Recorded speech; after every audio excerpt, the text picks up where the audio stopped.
Hey friends, it's Christy with AG Takes Over. I'm glad you're here. It is just before 3 o'clock for me. I am off work early. The house is silent. I get to sneak down to the doll room and do some filming. I'm so excited. I've got my tea appropriately. Check out the mug. I know the ring light's not going to help, but hee hee. Anyway, my wife's coffee cup. The tea is appropriate because of the topic of today's video. A couple weeks ago, I asked you all in a post, hey, what are some topics that are controversial for American Girl doll collectors? I actually said doll collectors, but what I meant was American Girl doll collectors. So I did filter out a couple topics that just weren't relevant to the niche of doll collectors that I'm in. But man, you delivered. There's a lot on here. So I took like 13 pages of notes, just going through all the topics that you had and typing up my thoughts so that I can refer to them. So you're going to see me glance over here a lot. I don't even remember how many questions. My plan is I just typed them in the order that I pulled them from the post. And obviously you can see I am interpreting next to it. For those of you who are new to my channel, I try to upload one ASL interpreted video per month at the request of a viewer, and I do it in one take. So if you are ASL fluent or you're an interpreter, like, great, welcome, but also understand that this is just on the fly stuff. Yeah, I'm just gonna go until batteries die or I have to go pick up my child. So let's do it. All right. Oh, and by the way, I have Z Yang with me here. So if you want to see her fit, she's got the cute little cat dress on and her matching kitty cat shoes and a cute headband, and she's just hanging out with me because she wanted to hear all the stuff too. All right, number one topic is American Girl's choices when doing collaborations, and the person who posted this commented, for example, Posh Peanut. So I think this is controversial. This just, who does American Girl collaborate with? American Girl collaborations on a few fronts. So the obvious, the Harry Potter collaborations that are ongoing for the hateful, harmful words and actions of J.K. Rowling. Disney, I think that one is controversial for a lot of people because of their support for Israel. They donated to Trump in 2016. They donated to the politicians that introduced Florida's Don't Say Gay legislation. They're generally just kind of arseholes about copyright infringement, etc. So many people, for many valid reasons, have issues and wish that American Girl would not collaborate with Disney. Posh Peanut, for the fact that its owner follows a bunch of uber conservative politicians and talking heads, and has been accused of, I am not getting busted for libel here, has been accused of violating the privacy of several of its customers by publishing photos of their children wearing Posh Peanut products without permission or compensation, and for dressing up in a Native American costume for Halloween. Spoiler alert, I don't believe that this person should be doing that. I mean, I don't think that's their background, and they considered it a Halloween costume, so no. So yeah, there are those kinds of things. I think, though, that those are the more hot button collaboration controversies. But to a lesser extent, I think that some people have beef with collabs in general with American Girl for several reasons. It seems to make some products more expensive because American Girl has to cover whatever licensing fee they pay to be able to use that product's name. And that gets passed on to customers because, profits before everything. And I also think that people feel like it represents the company getting further and further away from its original mission. So, whether any of those reasons resonate with you or you're like, who cares, next, that's a controversial topic. Done. We'll move on to number two. One moment. All right. American Girl targeting Etsy sellers when they use American Girl dolls that they bought as models for the products that they make. So small businesses, this was a big thing if you were on Instagram, on American Girl Instagram, or if you watched Joe from AGTV for Life or Savvy Writes Books, had a video about this. I mentioned in a video, I'm sure other people did too, but it was a big thing, and it's not like it just went away. It just, in the age of the internet and social media, we kind of have the attention span of gnats, so we move on from things. But to revisit it, it is controversial. So American Girl has a company whose job it is to go and like police different places and see if there's copyright infringement going on or intellectual property infringement going on, things like that. And they were like cracking down and filing complaints against several businesses that make their own products. To be clear, like nothing that American Girl makes. They just happen to put the clothes or the products in the hands or on the bodies of the American Girl dolls that they already have, to show how they fit or, what the size is. They bought these dolls. Why not? And, yes, they are using the words American Girl in the listing because they want people to know it fits American Girl, but they're not trying to pass it off as American Girl made this thing. It is more made for American Girl dolls by me, the shop owner. So, yeah, I side with the small businesses on this one. Then again, I am hypocritical because I do purchase still from American Girl, albeit much less these days. And some people who are way too eager to defend a multi-billion-dollar company feel that American Girl was perfectly in the right to go after sewists and doll enthusiasts who make their own original products just because they use the word American Girl in the listing. I don't know. I'm going to be honest, I think that's garbage. Should you be allowed to use the dolls that you bought, put an outfit on them, and when you're selling said outfit, go, see, it fits American Girl dolls, without having that be taken down? Yes. Yes, Mattel, please. I'm not going to weigh in so strongly on all of these, but some of them I feel like it's more my place to, and some it does not. Number 3, should non-historical dolls be dressed in historical clothing from specific historical dolls?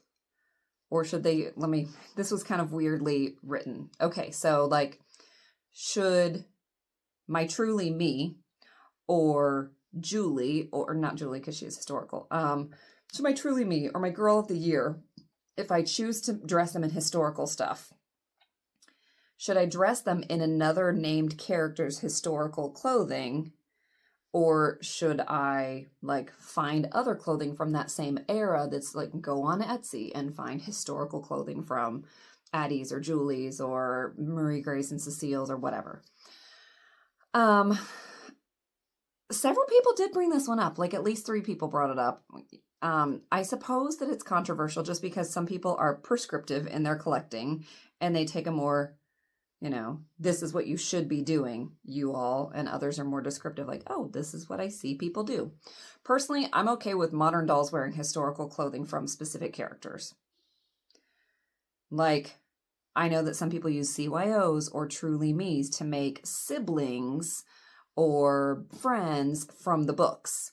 So they could use Etsy historical clothing, but they might also choose to use the historical clothing that they already own from that era. So if somebody used a Truly Me doll to represent Addie's friend Sarah Moore, and they let her borrow one of Addie's outfits, cool. I don't have any issue with that. That in and of itself doesn't seem problematic. I suspect that this is more about, should my white doll wear Addie's clothing, right? And I do think that that comes up later, so I'll let that come up when it comes up. All right, next question, topic. Should historical characters be modern? A few people brought this one up.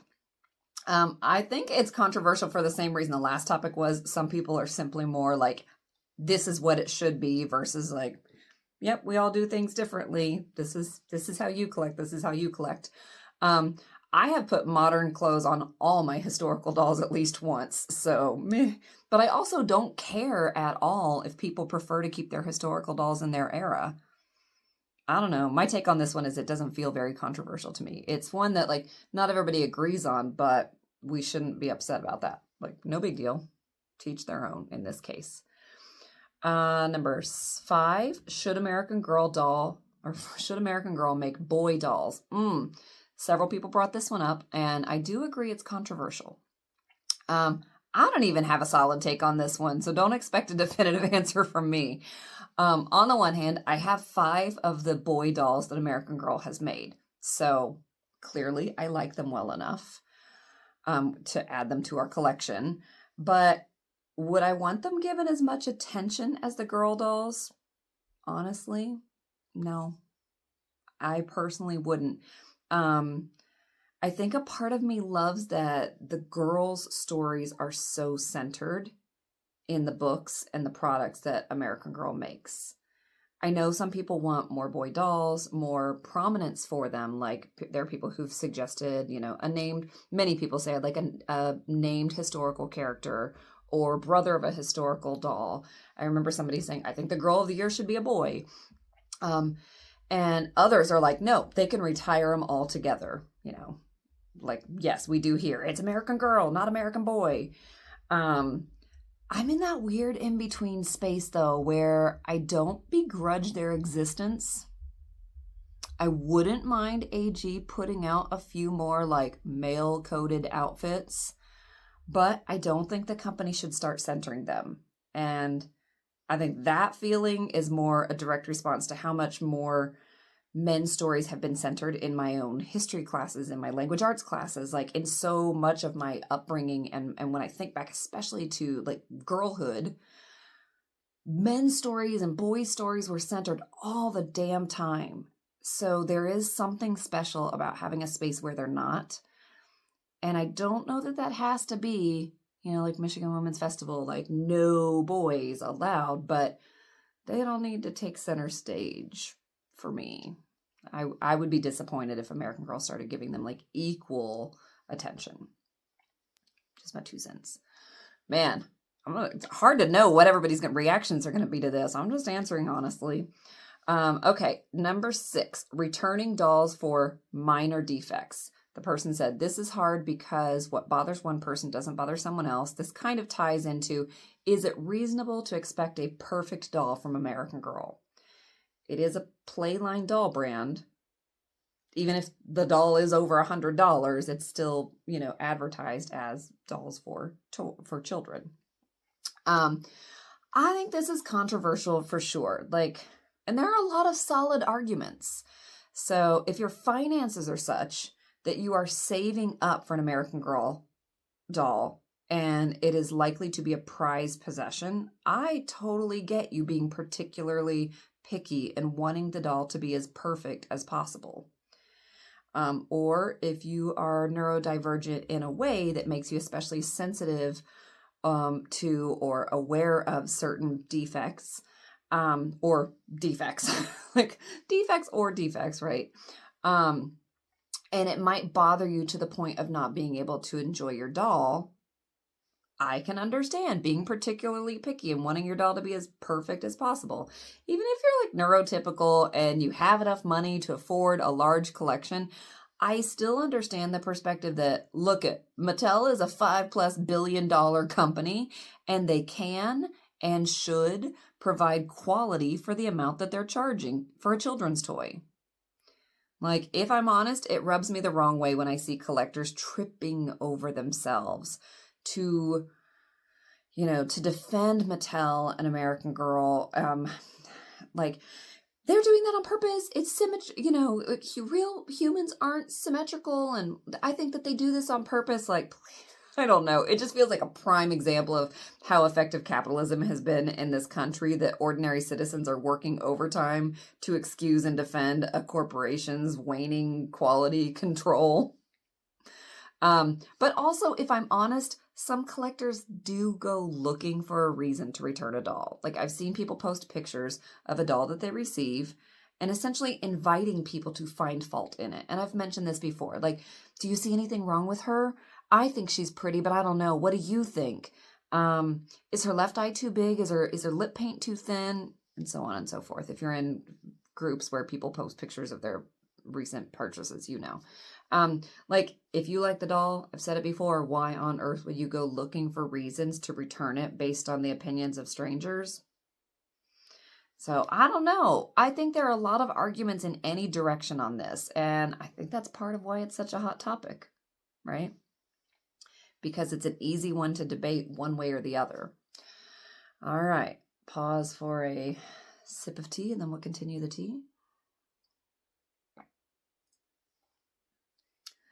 Number 7, should dolls clearly representing one race wear the historical doll clothes of a doll of another race? Here's what I thought we were getting to earlier. For example, Addie's dress on a Caucasian doll, or Kaya's native outfits on a doll representing another race or ethnic group. All right. My answer. 1, obviously another genuinely controversial topic.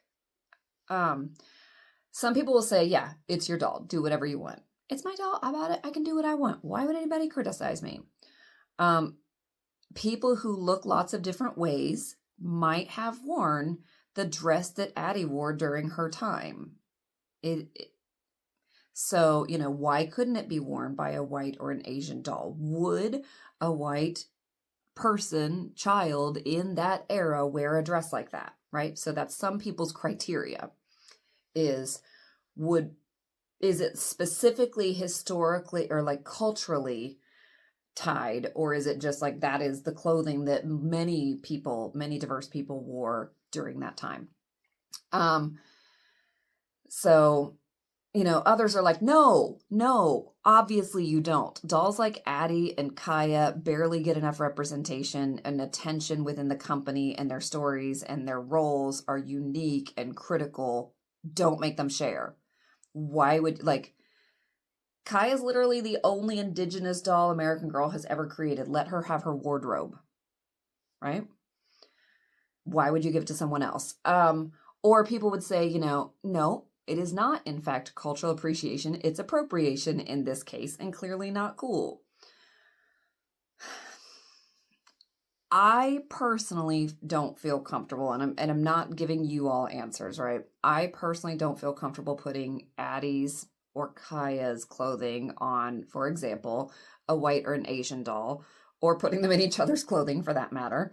But I think that one thing that makes it different for me to put a white doll or a black doll in Ivy's meat outfit is that I don't see her meat outfit as uniquely tied to her Asian culture, to her Chinese culture, the way that Kaya's meat outfit is tied to her culture.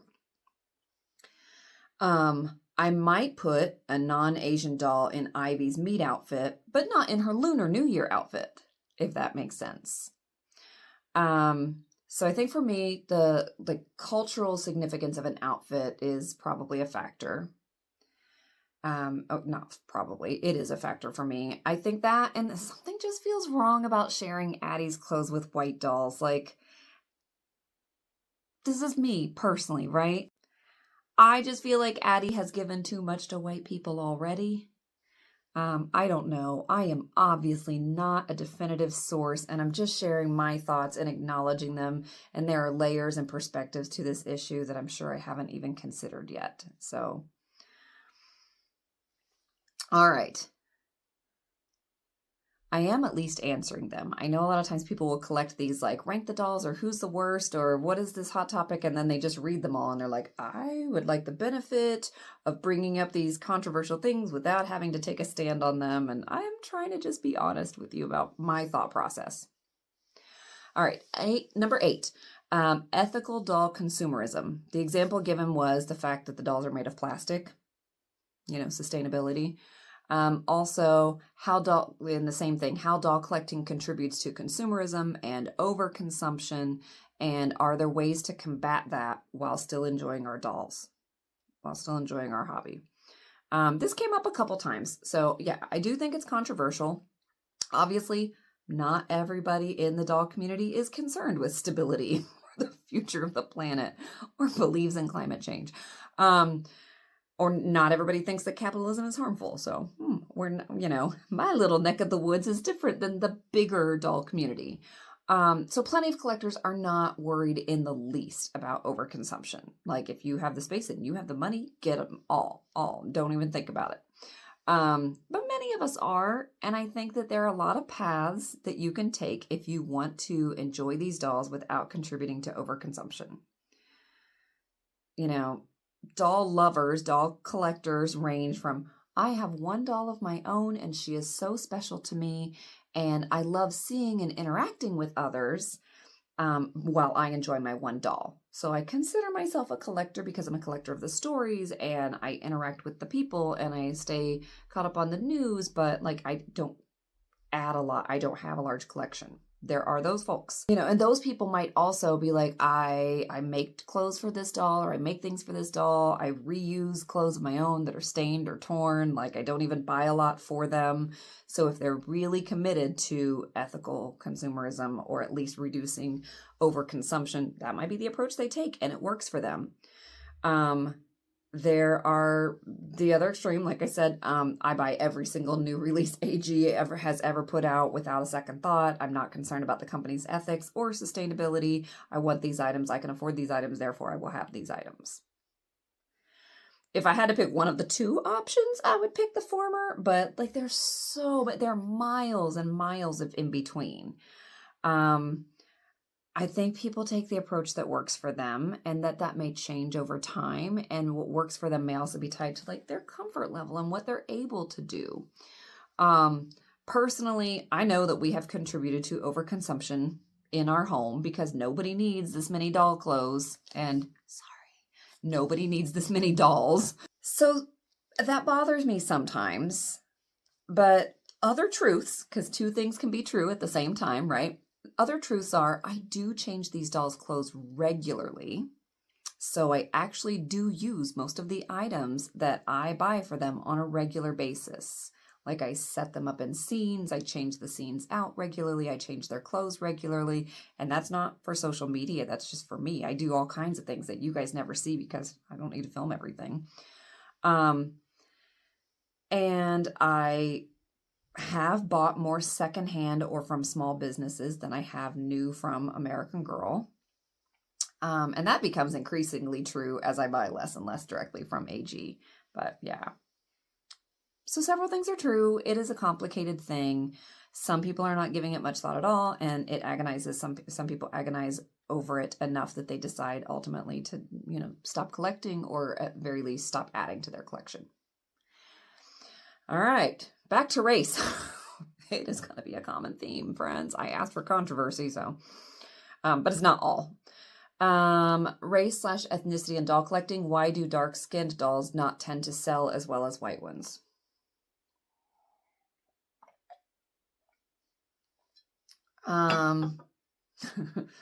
Once again, you have brought up questions that I'm not the best person to answer, so please know that I'm not presenting my thoughts as definitive.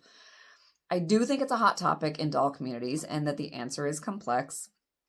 American Girl can be accused of a self-fulfilling prophecy because when they make two dolls, one white and one black, like the Pink Stardust doll, Pink Stardust limited edition doll most recently, and before that, the Winter Princess limited edition dolls, they make considerably more white ones than they do black ones. So, there's that. Like, are they perpetuating this self-fulfilling prophecy? I know people can be like, no, they only make that based on the projections based from the last sales. I know, I'm just telling you. I didn't say it. American Girl also draws criticism for never having made another named character doll with the Addie mold after Addie. I have strong opinions about that one. So yes, it's my definitive opinion that that's messed up. And for throwing together a rushed collection and recycling an existing doll in the creation of Girl of the Year Gabriella. That will come up in a future controversial topic. And for not giving Claudia a catalog cover ever, but also for doing next to no teaser promo of her like they did the Hoffman twins, and then almost immediately burying her by a release of over 20 new dolls when they released her, and then immediately were like, oh, here's the whole new Truly Me line. And just for generally showing their black and brown dolls with black and brown children in their catalogs. So they're reinforcing this notion that like white children wouldn't be as interested in playing with black and brown dolls. And I don't see this criticism enough, the one that I'm about to mention next, but in terms of like, why do they sell differently and all of that? Every one of American Girl's black characters, Addie, Melody, Cecile, Claudie, Gabriella, and McKenna, race is a prominent theme in all of their stories. And at the same time, race is almost never mentioned or given more than like a sentence or two in white character stories, with Marie Grace being the exception because she's close friends with Cecile. So American Girl typically puts the burden of educating kids about race on dolls of color almost exclusively. And that sends a message that race matters in the lives of BIPOC individuals, but isn't as important to the stories and lives of white people. And if that's the message that American Girl repeatedly sends, is it any surprise that their white dolls appeal more to their predominantly white customer base than their black and brown dolls do? Obviously, American Girl could do everything right, and consumers' own racism would still absolutely play a part in why white dolls sell better for the company. But in this case, I think that the consumers and most definitely the company are factors. Again, all these things, feel free to comment in below. I don't want anything to be like hurtful to people. So if something's awful, I will delete the comment. But other than that, like we can have a discussion in the comments. I would love that. All right, a little more tea and then on to number 10. Next one, gendered construction of childhood. What messages about being a girl do dolls send? Is this at all problematic? So this was one that was general about dolls, but I'm obviously going to think about specifically American Girl. I don't think that dolls in and of themselves are inherently good or bad. I don't think that they send like an inherently good or bad message. But I think that there are lots of potential messages depending on how the dolls are presented and how kids are encouraged to engage with them. So, some examples. If kids are given nothing but dolls, then they miss out on the toys that encourage more spatial reasoning and, hands-on STEM learning, etc. If kids are given dolls with more developed stories, like the historical dolls, minus some of the more recently released ones, then girls' experiences matter and are worth documenting. That might be the message, right? That some desires and struggles are dependent on one's historical era and others are more timeless. Like that's a message that gets sent, which is a great message. If a certain company starts investing more resources in hair salons and shoe store fixtures and princess clothes and a saturation of pink and smaller bodies and painted lashes and for these girl dolls. Oh yeah, and painted lashes for the girl dolls, but not the boy dolls, because humans have different lash thickness based on their gender. Didn't we know that? Anyway, if the company starts doing all these things, then there are messages that are there that weren't there when it was a company that centered girls to the point of excluding boy dolls and made sure that their stories had depth and dimension. Yeah, so different messages are being sent by the same company over time. Different messages are sent by society. Different messages are sent in the home. Somebody might be given these dolls as like training for becoming a mom. Like that is this, so that they can fulfill their purpose. And everything in between, right? As the stories get thinner and less substantive and emphasis on materialism and presentation has started to take center stage for the company, I'm not sure how the message that these dolls send is that different from a lot of other doll lines that I don't like. Not to name any names. I'm not going to name names. I'm trying to keep my answers, focused on American Girls. But if you broaden this question to include doll lines with very distorted features like Bratz and most Barbies and LOL, which we have some of, it does get a lot more problematic, right? Like even more concerning messages from my perspective are being sent to children. But yeah, that was a lot of words to say. What messages does this send to, what message do dolls send to children? It really depends. Some messages are coming from the company. Some messages are coming from parents. Some messages are coming from friends. Some messages are coming from school. Some messages are coming from television and books.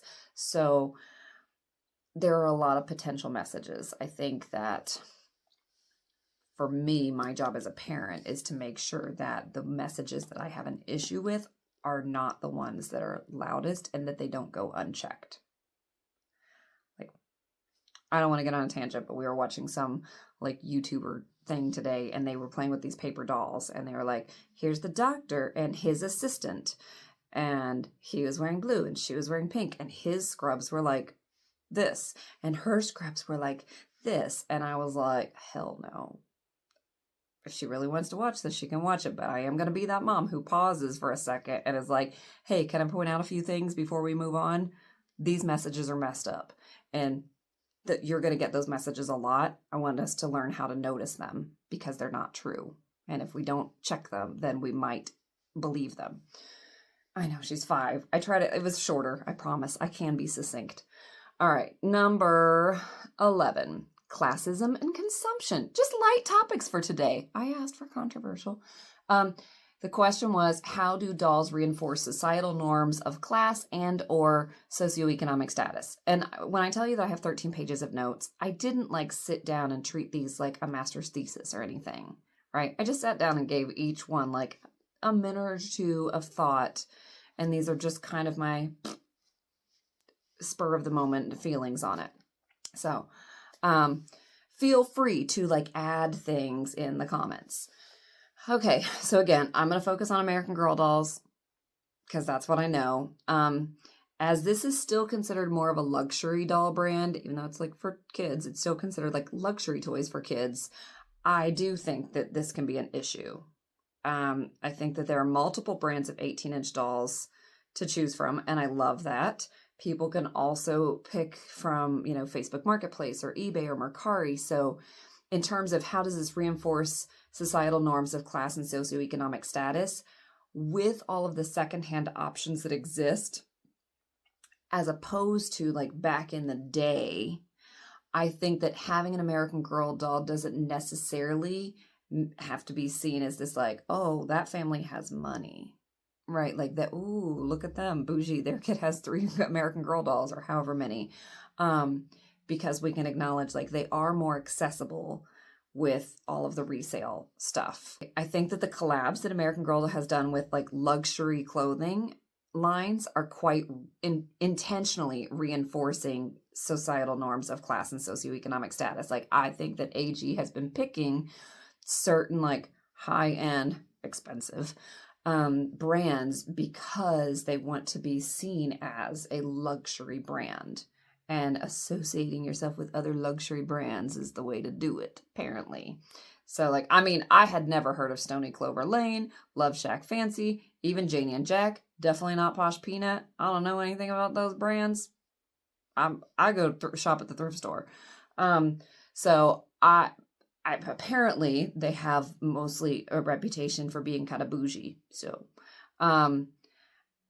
and I know that like, yes, there are people who are in the American Girl doll collecting community who really stand our generation, and that seems to get a pass. But a whole lot of collectors are like openly judgy of anybody for getting My Life As stuff. And by the way, neither of those are, hey, you shouldn't support our generation because you're supporting Target, or hey, you shouldn't support My Life As because you're supporting Walmart. It's not about the stores usually. The judgment is usually about like, this is inferior quality, or they're ugly, or they whatever. Some especially with My Life As, some really ugly comments come out. Number 12 is fat phobia. What does it mean that American Girl dolls all have the same body? Why are there no fat dolls? The easiest answer is because it's cheaper that way. It's more profitable to have one body mold. So I think that's the easiest reason.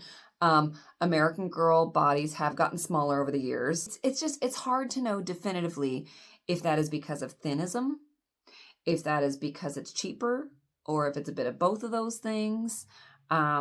I'm willing to suppose, I guess, that it's more about efficiency of using a single body mold and making all of their clothing fit all of their dolls. So I do think it would be cool to see more body shapes, particularly large ones, but like shorter, taller, whatever.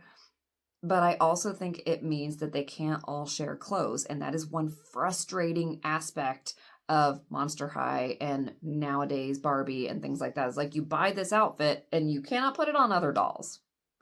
And so they don't even sell separate outfits very much anymore. They're just like, you get the outfit the doll came in.